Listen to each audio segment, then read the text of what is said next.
Welcome in to the Ravens Rundown by Chat Sports. Tyler Jones here with you. Thanks for joining us. Coming up on today's show, we are going to break down ESPN's newest 7-round mock draft for your Baltimore Ravens. Every single pick that ESPN has the Ravens taking with their 5 selections, no trades included.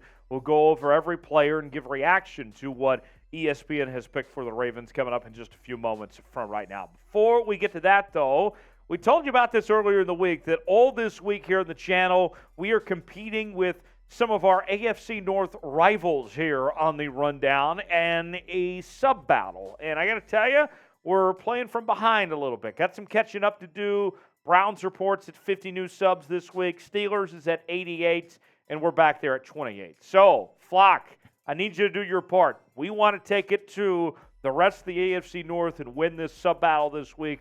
But also, I want you to subscribe to the channel so you can be a part of our family here on the Ravens Rundowns. We're talking about your team each and every day. We do live shows from time to time. We're getting ready for the draft. We're talking free agency, trades, and more. Subscribe today for free. Does not cost you a thing.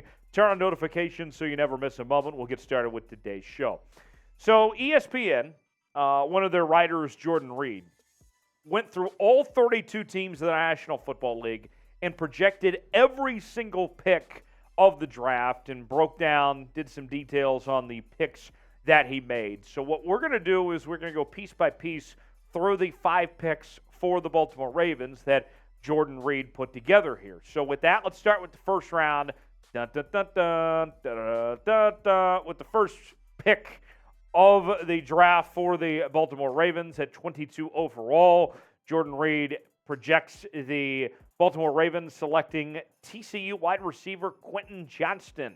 I like this pick a lot. I got more thoughts on this here in just a second, but let's hear what Jordan Reid had to say about this possibility of the Ravens bringing in Quentin Johnston. The Ravens are ushering in a different philosophy under new offensive coordinator Todd Monken, and they need help along the perimeter. Johnston is a big target whose skill set aligns with that of quarterback Lamar Jackson.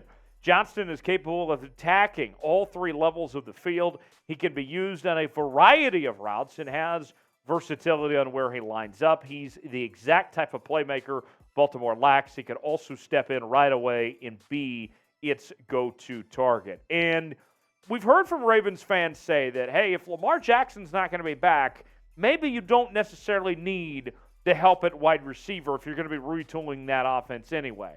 I, on the other hand, disagree with that notion.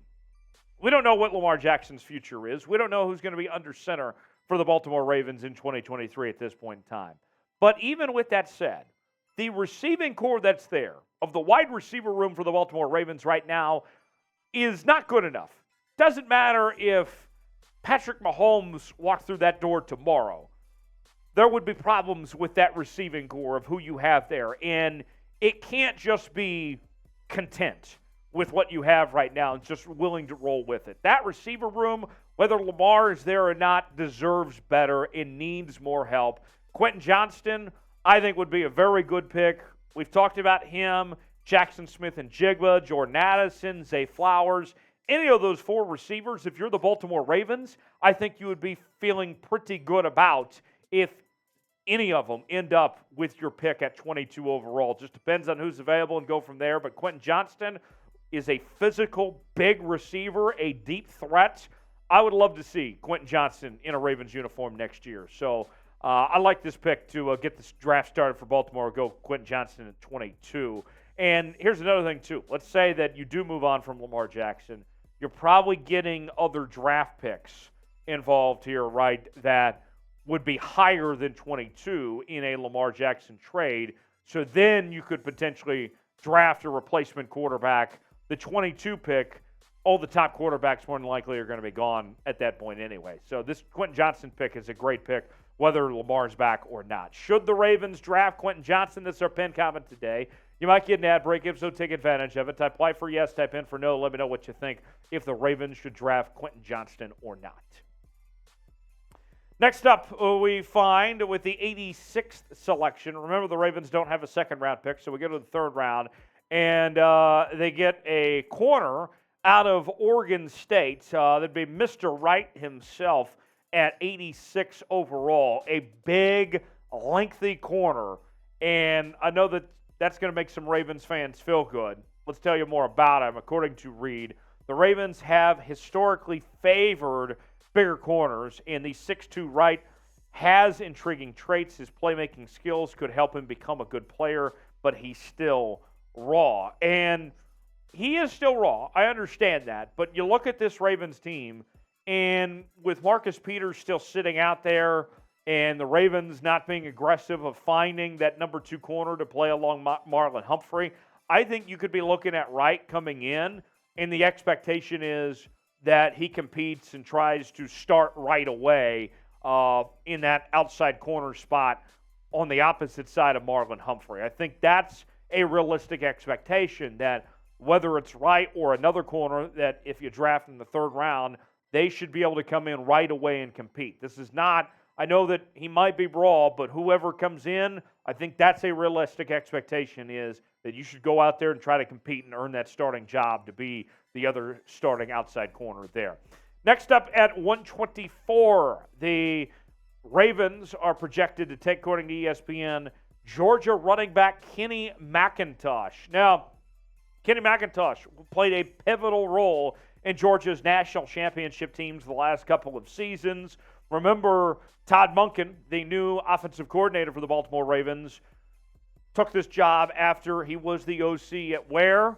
The Georgia Bulldogs. So he's very familiar with Kenny McIntosh. And McIntosh, I mean, to put it simply, he's a machine, right? He's a computer. And he can provide some much-needed depth at the running back position. I know what some of you may be thinking. Well, you've already paid J.K. Dobbins and Gus Edwards. You got those guys coming back.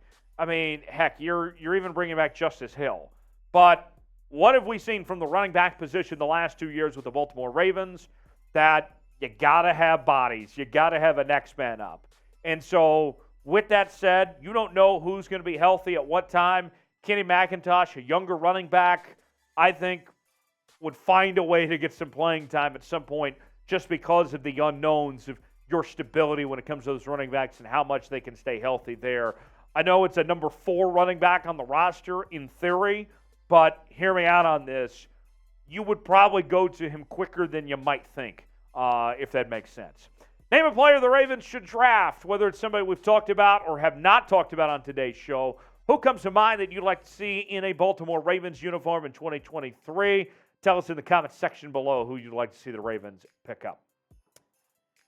We go to the 157th pick of the draft now, and that is where we find Ollie Gay with the selection, the edge rusher out of LSU.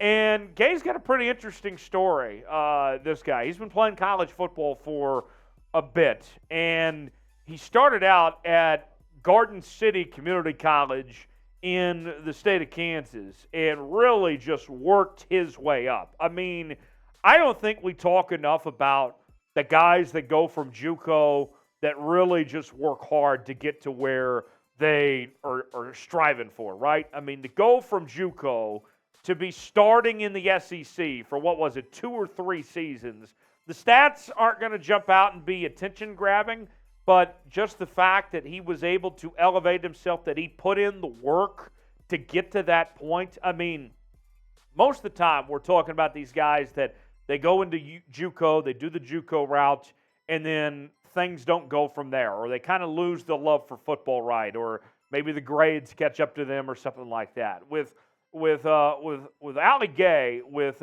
him making that move up to get there and then to play, 3 really good seasons at LSU, to me, that's a story. That tells me that guy's willing to put in the work. That's what you want to see on your NFL team. The final pick of the draft, according to ESPN, they project the Ravens going with the offensive tackle from Florida, Richard Gouraige, with this selection at 199 overall.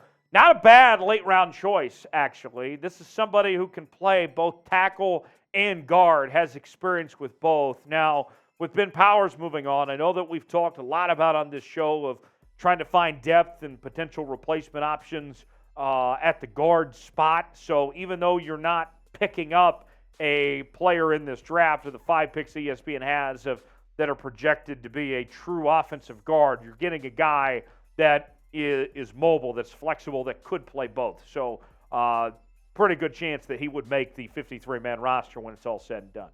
To recap, ESPN's mock draft for the Ravens: Quentin Johnston at 1, Wright at 3, McIntosh in the 4th round, Ollie Gay in the 5th round, and then Gouraige with the 6th round selection. What do you think about the job that ESPN and Jordan Reid did with this mock draft for your Baltimore Ravens?